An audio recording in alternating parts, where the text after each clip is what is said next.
My grandmother survived Auschwitz because she looked like a child. This is her story. My grandmother was born in 1926 in what was then Yugoslavia, in Croatia. She was just a teenager when World War II swallowed her world. In 1943, at 17 years old, she was taken to Auschwitz. She had grown up during years of hunger and hardship. By the time she arrived at the camp, she was severely underdeveloped from malnutrition. She looked 11 or 12 years old. When they lined everyone up for selection, that physical detail, something born from suffering, saved her life. She was placed with the children. The others she arrived with were sent to the gas chambers.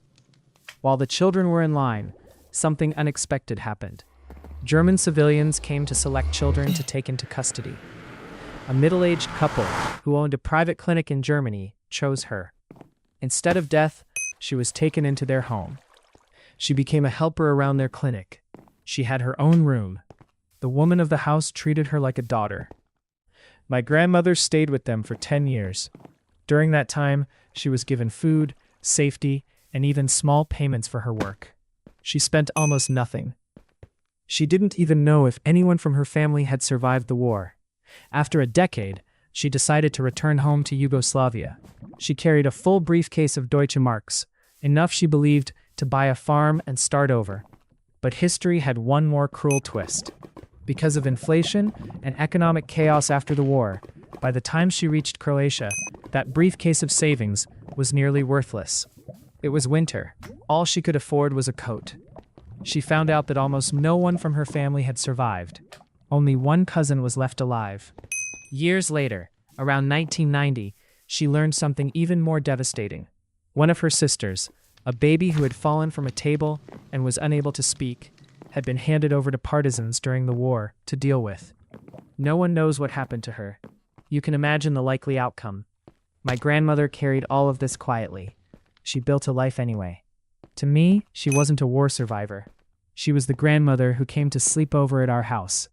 I slept beside her as a child. She told me stories about angels, about old times, about strange and beautiful things from a world that doesn't exist anymore. Near the end of her life, she developed dementia.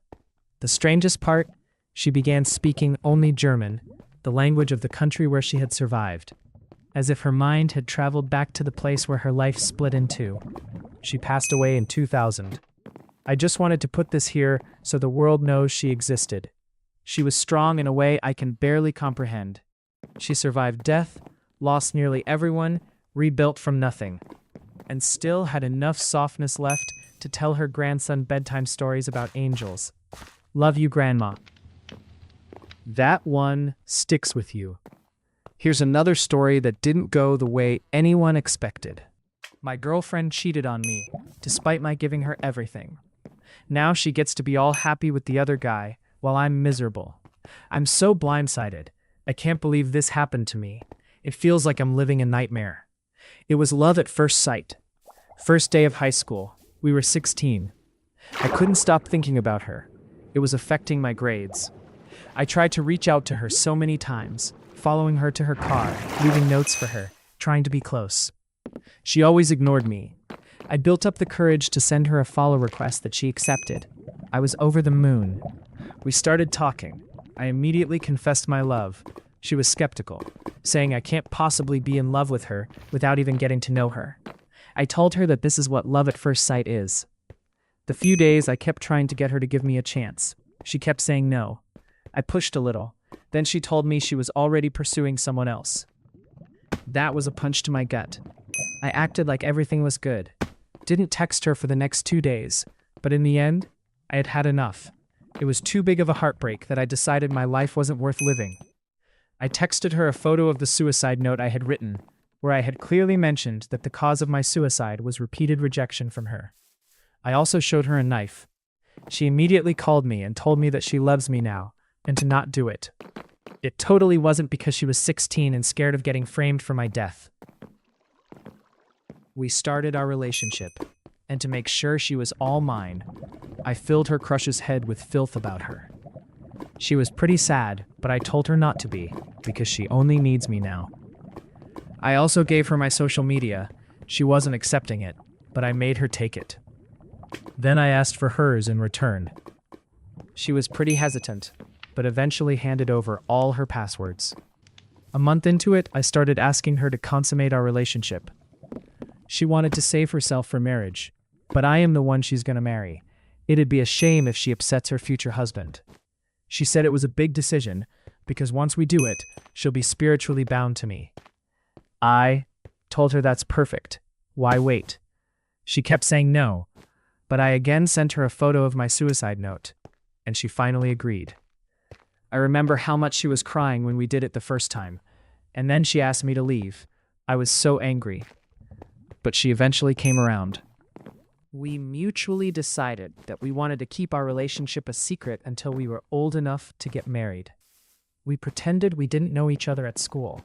I still used to follow her around. Her friends used to call me a creep, but she always defended me. I used her social media to pretend to be her, and sent those friends some choice words and broke her friendships. Good riddance. She didn't deserve to be around those toxic bitches. It was such a good relationship up to that point. She literally trusted me so much and wouldn't say a word as I quietly unfollowed and removed all the people that I didn't want on her account. But one day, about 5 months into the relationship, I randomly scrolled up to read her old chats, and I was met with absolute filth. She had been flirting and even sexting with so many guys. I was throwing up and crying. Those chats were about 3 months before I had first texted her. I couldn't believe what a slut she was before meeting me. I wouldn't have dated her if I had known that about her. I didn't say anything at first. I just took screenshots of all the chats, in case she deletes them. I pretended everything was normal, but we started fighting more often. It's like every little thing she did was triggering me. Occasionally, I would let something slip, like calling her a slut or a hoe, or no one can tell what filth you're hiding behind that pretty face. She would always act confused, asking me to elaborate. I always told her that she knows what I'm talking about. She always bickered with me, which I always found so disrespectful. One day I had had enough, and I called her all the names in the world and sent her all the screenshots. She had the audacity to tell me that if she was planning on hiding them from me, she would have just deleted them before handing me the social media passwords. But I just know that she's lying.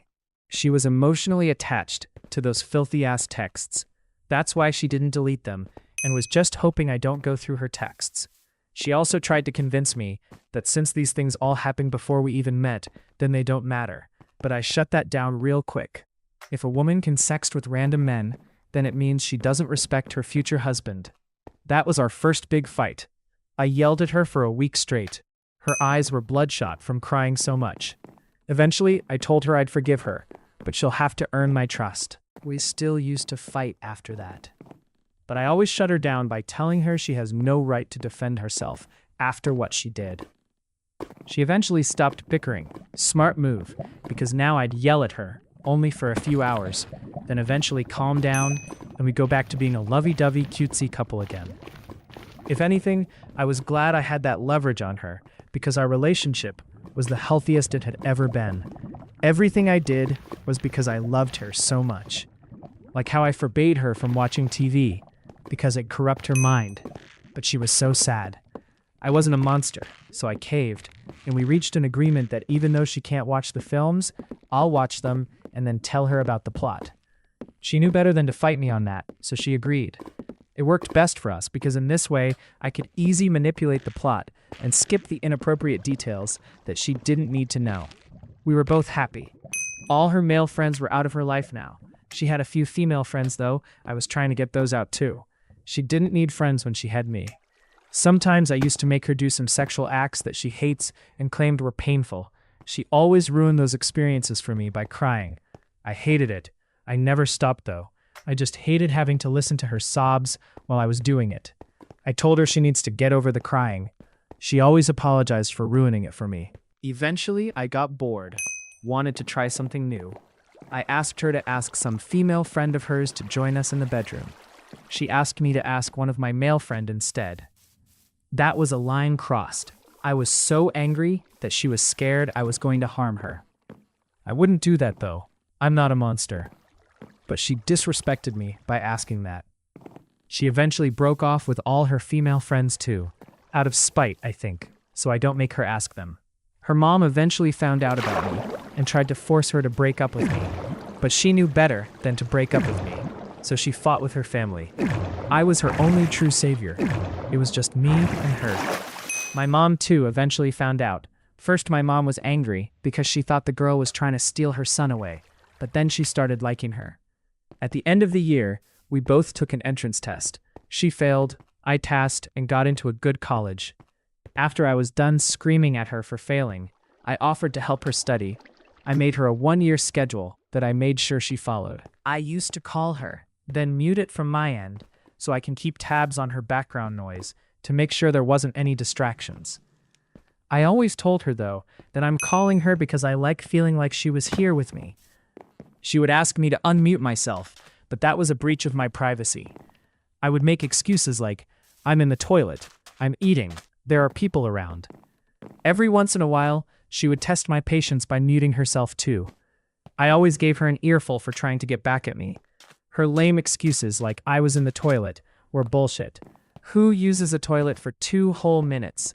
Liar. As the year went by, she got more and more stressed out about the entrance exam. I had forbidden her from going on any family trips. She had to fight with her family so she could stay home and study.